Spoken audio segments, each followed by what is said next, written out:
መሆኑ ግን እንደዚህ አንገበገበው መሆን የለበትም። ለምን? ምክንያቱም አብርሃም ለሷ የሚገባ ነው አይነት ሰው አይደለም። ይኸውልህ ስማኝ፣ አንዴ በደንብ አዳምጠኝ። አንተ ማለት ምን አይነት ሰው እንደሆንክ ልንገርህ። ስለማንነትህም ስለ ሩታም እያወራ ያለው ስለኔ ማንነት በደንብ አድርጌ ልንገርህ። ቃሽ እንኳን ሰላም ሆንሽ። እንደዚህ አምሮብሽ ድምቅ ሸበረቅ ብለሽ ስለመጣሽ ደስ ብሎኛል የእውነት ማለት ነው።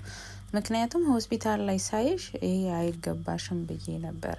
እንደዚህ ደግሞ ደህና ሆነሽ ስላየንሽ ደስ ብሎናል።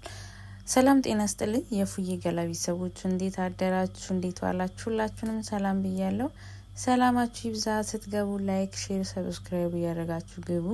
እንግዲህ አበረታቱኝ። 7000 ገብቻለሁ፣ ግን ወደ 8000 ያስገቡኝ እስቲ።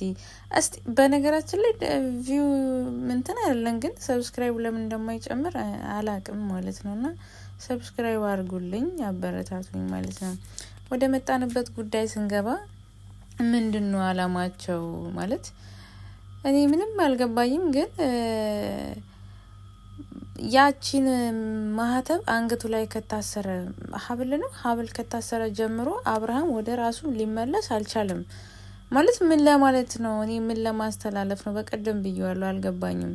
እኔው ግን አብርሽዬ ራስን ሆነህ ተመልሰህ እንደ ድሮ ሆነህ ደግሞ ከሄርሚ ጋር እንደምትቀጥል ተስፋ አደርጋለሁ።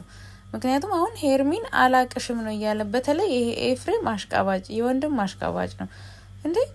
አልፈልግም ብለው ከሩታ ጋር የልጅ አባት ነው ሰላም ቢሆኑ የሆነ ደስ ይላል። ግን ደግሞ ልጁ ህይወት ጀምሯል እኮ እዚህ ጋር የዚች ልጅ ህይወት አያሳስባችሁም ወይ?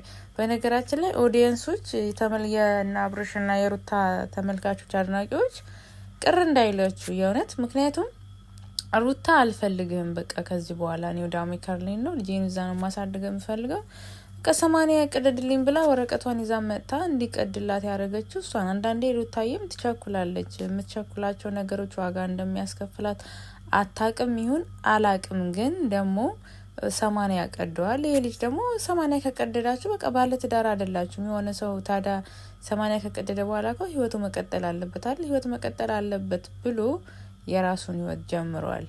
ከማን ጋር? ከሄርሚ ጋር። ሄርሚ ደግሞ እነዚህ ነገር አሁን እኔ ሄርሚን ተች ለመናገር መሞከር አለብኝ። እንዴት ነው እኛም እንናገራት? በመሀላቸው ገብታ ትዳራቸው አፍርሳ ቢሆን ኦኬ፣ ግን በመሀላቸው አልገባችም። እነሱ በጣም ከባድ ጦርነት ውስጥ ገብተው ምናምን ለመለየት እየታረቁ ጋሽዬ እኮ ከቡታጀራ መጥተው ለማስታረቅ ሞክረዋል ምናምን ሄርሚ በሌለችበት፣ ግን ሊታረቁ አልቻሉም። የሩታ እናት አናግራለች፣ ገብታለች በዛ ጉዳይ። የሩታ እህቶችም ሰላም ሊያወርዱ አልቻሉም። እንግዲህ አሁን አመት ሆናቸውና በመሀል ነው የመጣችው። ሰው ህይወት መቀጠል አለበት ብሎ አብርሽ ከሄርሚ ጋር ጀመረ። የሄርሚ ጥፋት ምንድን ነው ማለት? ሄርሚንም ሩታንም ሳሰዱ ሁለቱንም እኮ አስተያየት መስጠት ይቻላል።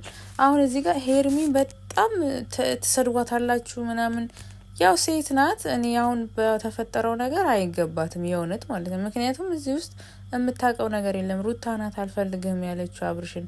አዎ ልክ ናችሁ፣ የልጁ አባት ነው። ከልጁ አባት ጋር አብረው ቢሆኑ እኔም ደስ ይለኛል፣ ሁላችንም ደስ ይለናል። ምክንያቱም በጣም ብዙ ነገር ነው አይተው እዚህ ድረስ የደረሱት፣ እዚህ ድረስ የበቁት። ከሩታ ጋር ይለያያል ብሎ አብርሽ ያሰበም ያለመም የለም። እኔ እዚህም ይዳረሳሉ ብዬ አስቤ አላቅም የእውነት። ምክንያቱም ታውቃላችሁ ብዙ ጠላት ብዙ ነገር ተብለው በሚዲያ ተሰድበዋል፣ በቤተሰብ ብዙ ነገር ተብለዋል። ኢቭን በቃ የእነሱ ትዳር ትክክል አይደለም ተብሎ በቤተሰባቸው ራሱ ተተችተዋል። እና ያን ነገርም ሳይገድባቸው እዚህ ደርሰዋል እነሱ ማለት ነው።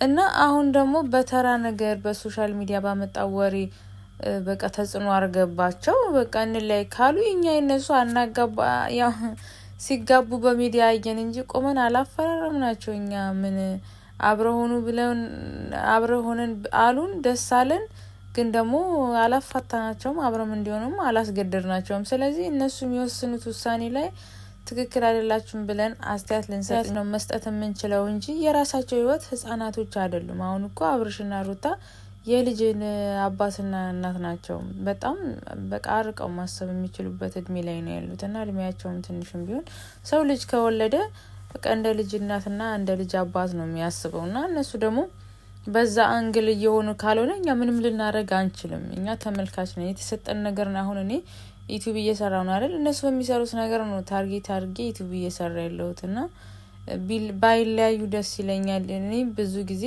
አንድም ቀን ተችቻቸው አላውቅም። ምክንያቱም ሁለቱም ስለምወዳቸው አሁንም ወዳቸዋለሁ። ሁለቱንም እኔ ሰላም እንዲሆኑ ፈልጋለሁ። ግን ደግሞ እቺ ልጅ መጉዳት የለባትም በመሃል። በቃ አልፈልግሽም ከሆነ አልፈልግሽም ብሏት ሄርሜን የራሷ ህይወት እንድትቀጥል ማድረግ አለበት። ለምን ነው እዚህ ዛ ትላለች ልጅቷ?